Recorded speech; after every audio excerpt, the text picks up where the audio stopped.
Dan masa kita jalan keluar ni, kita jumpa salah satu spesies ular kapak yang kita ada kat Malaysia. Antara spesies yang bahaya lah.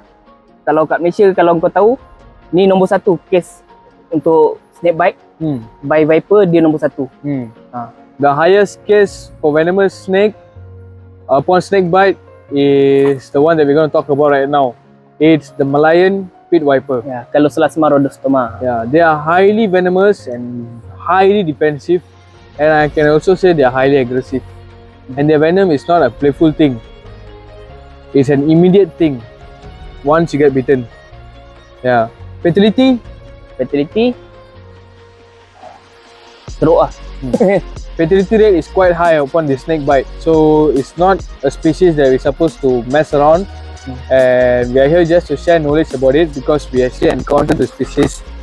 So the basic thing about Malayan Pit Viper is that this species of snake is actually terrestrial, which means they only live on the ground and they don't move much around. They just stay at one place and wait for the prey.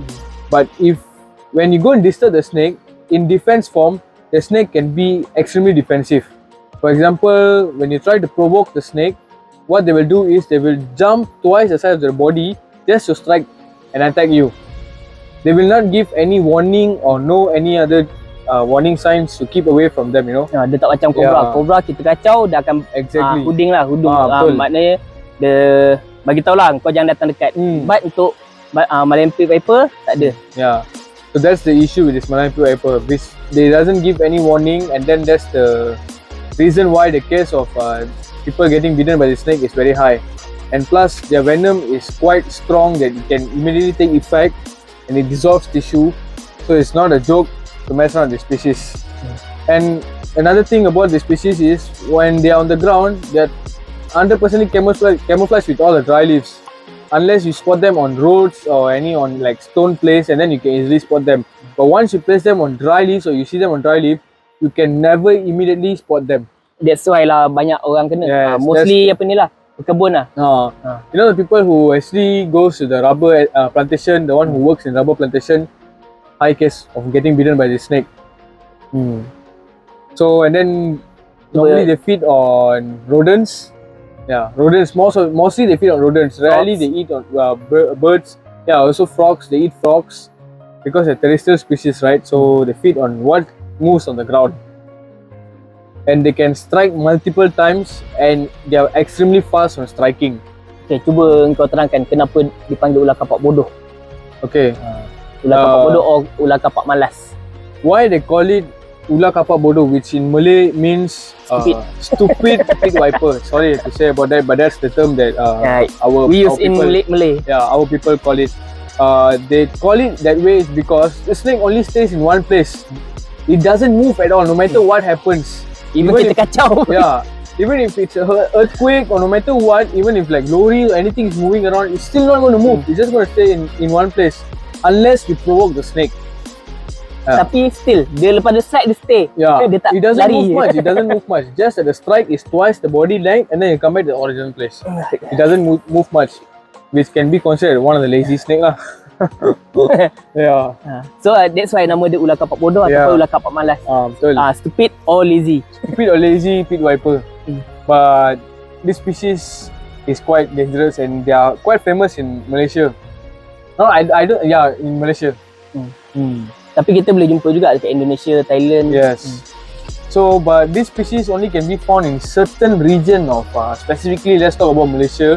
They can only be found in certain region of Malaysia. For example, the northern side.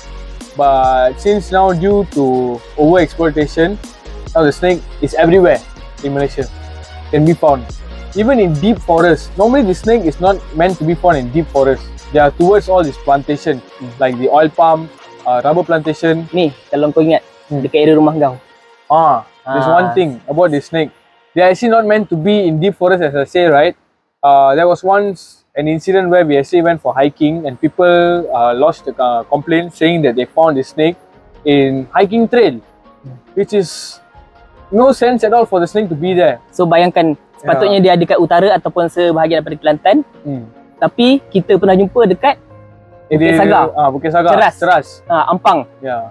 So tak masuk akal lah. So maybe orang tangkap Betul. Bela, bosan lepas je. So that's the thing we say. Never risk anything that you don't know, and what is dangerous. Please don't try to attempt or try to do anything with the snake.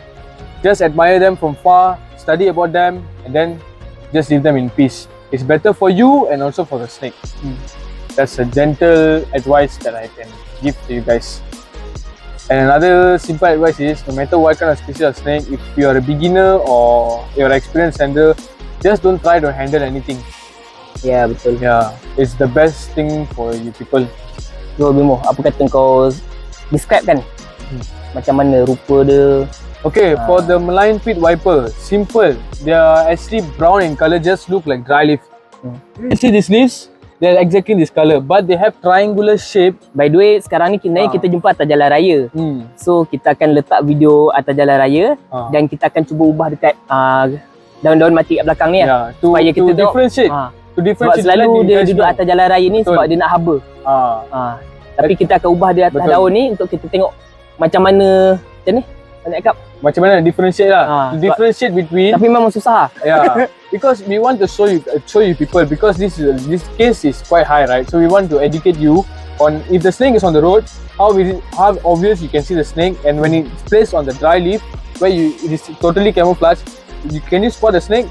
So we want to show you that. So we have to handle the snake we are experienced handlers, so we need to handle the snake to show you guys. So yeah.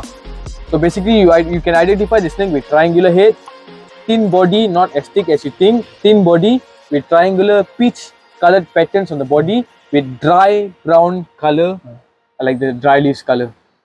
Macam kalau aku panggil dia butterfly pattern. Yeah, butterfly. Can also say that thing because basically it's the triangular shape, like the diamond shape, you know, something like that. And they lay eggs. They don't give birth like other pit vipers. They lay eggs and they will guard their egg until the egg hatch. So untuk saiz yang kita jumpa ni tak besar mana pun, lebih kurang dalam 2 jari ada. 2 jari ke 3 jari. 2 finger size. Tapi dia boleh kalau betina dia boleh bertelur lebih kurang kalau untuk saiz ni dia boleh bertelur lebih kurang 20 ke 30 biji. So memang banyak ah. Yeah. So that's the thing. So one more time I remind you guys, both of us reminding you guys, please don't try to provoke or please don't try to attempt to handle the snake without any expert handlers.